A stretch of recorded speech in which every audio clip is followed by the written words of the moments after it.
Alhamdulillah, alhamdulillah, alhamdulillah. Dalu punika kula panjenengan ziarah ten makamipun Ki Ageng Banyurip ataupun Ki Gedhe Banyurip nggih. Zaman biyen disebut apa? Ki Gedhe utawa Kiai Ki Ageng.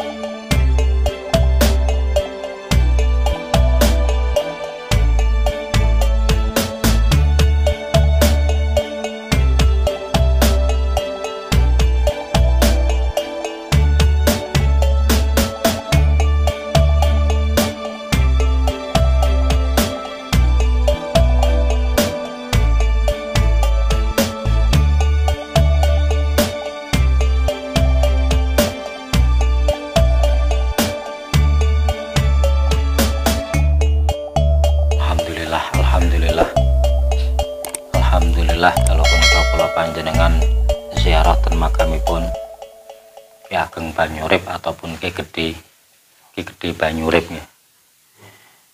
Zaman biyen disebut apa? Ki Gedhe utawa Kiai Ki Ageng.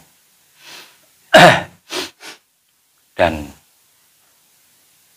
beliau termasuk yang dipasrai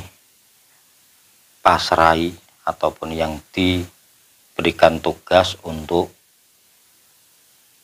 membabat daerah napa Banyurip dan sekitarnya.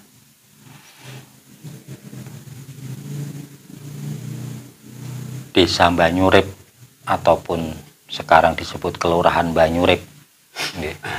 Niku asal mula dari banyu urip nggih. Banyu urip itu termasuk desa yang cukup tua nggih. Karena seperti di daerah yang lain yang meliputi daripada kekuasaan Mataram nggih, kekuasaan Mataram di zaman termasuk setelah Hanyokrokusumo ataupun Sultan Agung nggih, niku banyak daerah-daerah yang namanya napa daerahnya sama nggih. Jadi nama Banyu Urip itu tidak hanya di Pekalongan saja nggih.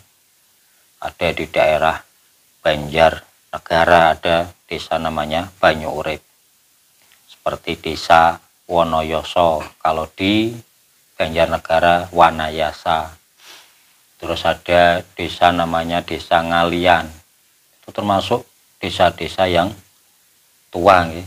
Artinya ora kaya umpamane desa sing anyar.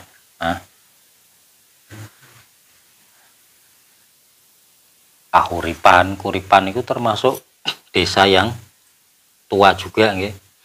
Dan tidak hanya di daerah sini saja. Di Solo ada desa Keratinan, di sini ada desa Keratinan. Di Jogja ada Kelurahan Krapyak. Jogja nggih. Pondok Krapyak Jogja. Di Pekalongan ada Krapyak Pekalongan. Terusan lagi Keratinan itu biasanya di situ itu banyak yang menghuni adalah para bangsawan nggih, atau raden disebut keradenan. Terus ada lagi kauman nggih, paling banyak itu kauman. Di Pekalongan ada kauman, di Semarang ada kauman. Banyak nggih. Nah, makanya dengan nama Banyu Urip, terus di sini juga ada makamnya Ki Gedhe Banyurip, beliau itu yang dipasrai ataupun yang ditugasi untuk membabat mencoroten kitab disebut apa? Ihyaul Amwat ataupun menghidupkan bumi yang mati. Dan itu sudah menjadi tradisi dari dulu hingga sekarang. Makanya saya ingat ada namanya Syekh Yusuf Tajul Kholwati. Beliau itu dari Padang, yang daerahnya disebut dengan Tanjung Harapan. Ketika beliau diasingkan oleh orang-orang Belanda dan diasingkan di daerah Afrika, daerahnya pun disebut dengan Tanjung Harapan. Karena apa? Beliau agar di sana pun tidak merasa di tempat asing, tidak merasa di tempat asing, tapi namanya masih dengan sebutan Tanjung Harapan. Bahkan kemarin ada yang meliris film tahun 2012 terjadi kiamat itu, desa tempat yang paling aman menurut dari cerita tersebut itu adalah di daerah Tanjung Harapan, tepatnya di Afrika, itu menurut mereka, dan ternyata tidak terjadi apa-apa. Tapi itu sudah terkenal. Ada lagi desa namanya Ngalian di Semarang, ya ada Ngalian, di Wonosobo ada Ngalian, di Pekalongan sini juga ada Ngalian. Kalau kita cari, mungkin pencarian di dalam Google itu kita cari Banyuurip, belum tentu di Banyuurip Pekalongan menunjukkan daerah yang bernama Banyuurip. Sampai ngetik Keradenan, belum tentu Keradenan itu hanya di Pekalongan saja. Artinya berarti kalau melihat seperti itu memang dari dulu kerajaan Mataram, terutama setelah era daripada Sultan Agung ini besar-besaran membuka lahan, termasuk ada kalau di daerah Pekalongan ada di Alas Gambir, dulu disebut Alas Gambir. Bugani Manggil terakhir disebut Gambaran. Sekarang ditempati namanya Pasar Banjarsari. Itu nama-nama seperti itu. Makanya beliau ini termasuk orang Ki Ageng Banyuurip ini yang dipasrai, yang ditugasi untuk membabat daerah Banyuurip. Dulunya mungkin alas ataupun tidak berpenghuni. Maka beliau ini adalah awaluman dufina fi Banyuurip. Beliau Ki Ageng Banyuurip ini termasuk orang yang bisa dikatakan awal yang dimakamkan, yang disarekkan di daerah Banyuurip, yang mempunyai gelar Ki Ageng Banyuurip.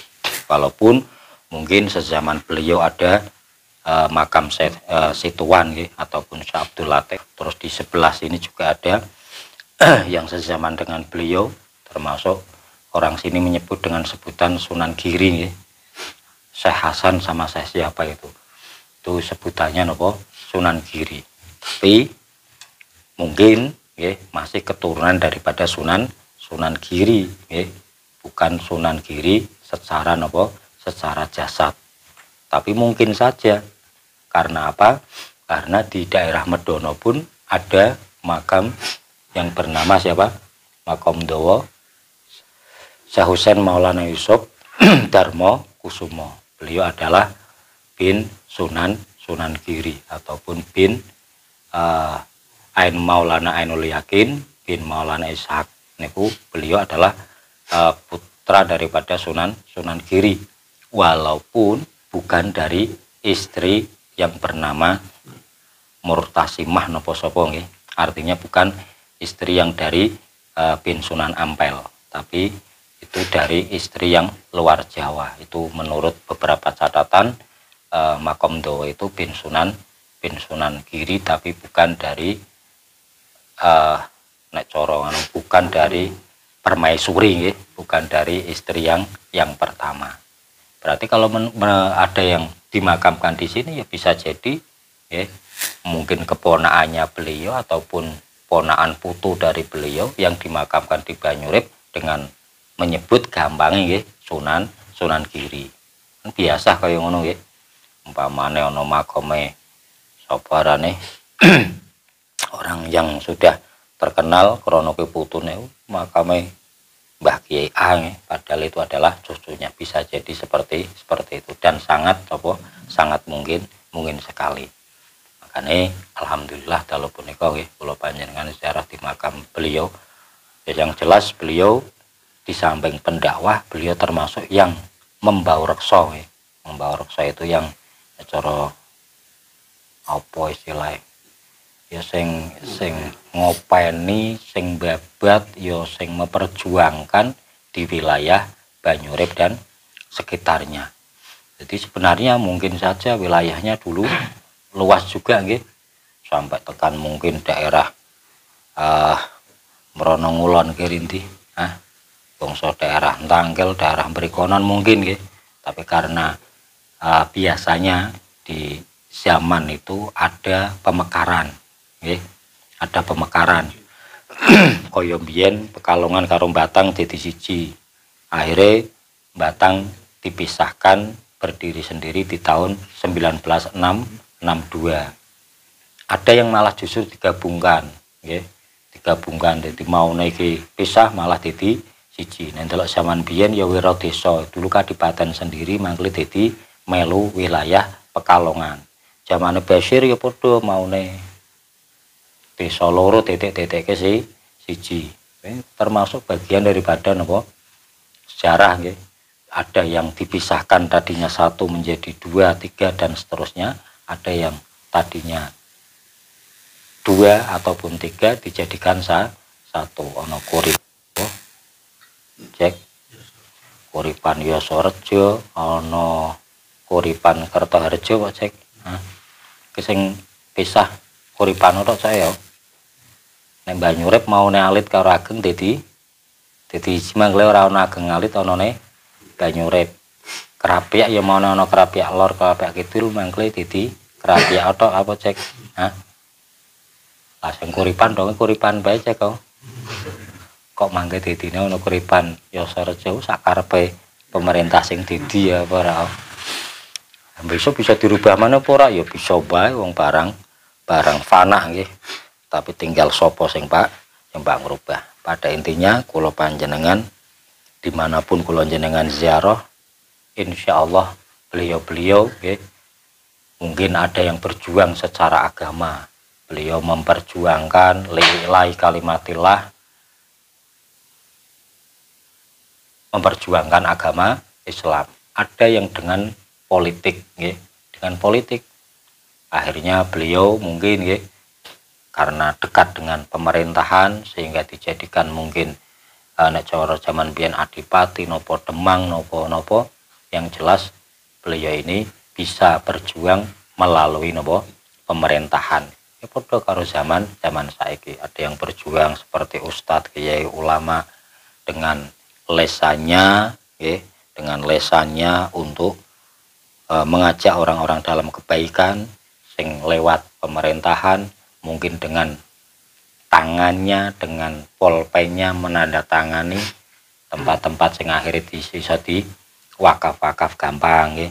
Sing maune umpamane urung dadi sertifikat wakaf krana musala masjid, akhirnya dengan dia menjadi wali kota, menjadi gubernur, akhirnya dipermudah. Itu termasuk bagian daripada napa berjuang.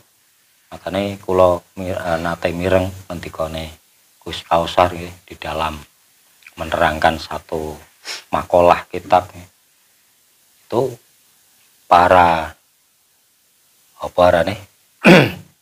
pejabat-pejabat itu ya dia berjuang dengan nopo istilah kekuasaannya. Malah justru kok seorang pejabat apa istilah riwa-riwi lunga kaji malah rapi jare wek paham ora wek. Asale dia itu berjuang ya membantu rakyat. Panjaluk tanda tangan karoan wali kota 2 wulan istirahat krana lunga haji ku malah justru maksiat, paham ndak? Cukup dia lunga kaji ki sekali saja. Karena apa? Karena dia berjuangnya itu membantu rakyat. Mbak jale tanda tangan isi umroh dumeh dadi wali kota gal wulan umpamane umroh ku dudu por, paham ndak? Tapi ku justru malah dia itu berarti menyalahgunakan wewenangnya jabatannya. Dia itu ketika kok nang jalan kecelakaan mati cok bisa suul hati mah karena apa? Dia tidak menjalankan tugasnya dengan baik. Itu titi lurah, titi apa mau wali kota apa pejabat ya akeh jiko nang kantor. Berarti kesimpulannya wong genah lunga umroh lunga haji dilarang apa ora, tanda kutip lho, bukan dilarang karena apa-apa nggih, tapi nek dene wis tau lunga haji kuwi lunga hajine dudu sunah. Berarti nek dadi wali kota, dadi sapa lurah kok gaweane plesar-plesir, berarti sing barang mubah utawa makruh luweh ora kena apa ora man. Sing sunah sing apa sing sunah bisa dadi maksiat apa maneh sing ora sunah. Umpamane nggih dadi lurah lah kok orang ngantor Pak Lurah rindi isi wisata umpamane, berarti ngawur apa awake iku kudune ngerti ilmu kaya ngono wong dadi pemerintahan, dadi penojo salah. Makanya beliau bisa jadi berjuang dengan apa kekuasaannya, dengan pemerintahannya nggih. Makanya nenangun kitab ono sing wong sing menempati waliullah wa waliul amri. Kaya contone Khulafaur Rasyidin wis waliullah ya dadi pemimpin negara, pemimpin umat. Kaya Umar bin Abdul Aziz dan lain sebagainya nggih, jenengan padosi piyambak. Terus ada yang hanya waliullah saja, ada yang hanya waliul amri saja. Sing kaya waliullah tok ya kaya Kanjeng Syekh nggih. Terusan ulama-ulama yang lain yang tidak ikut campur di dalam berpolitik ataupun ikut pemerintahan, tapi hanya berdakwah dan mengajarkan ilmu saja. Itu diantaranya. Makanya kalau panjenengan nggih, ketika ziarah dimanapun, kalau jenengan bisa ngambil ibarah, ngambil pelajaran datang poro-poro beliau sing wis sukses dalam nopo istilahnya memperjuangkan agama dengan jalannya masing-masing. Akan nggih dimanfaat. Maulaya sholli wa sallim daiman abada. Lihimi huwal habibul ladzi turja syafa'atuhu li kulli hauli minal ahwali muqtahami ya rabbi bil mustafa baligh maqasidana ma madha ya wasi'al karami biha ya Allah bi husnil khatimah taqabbalallah.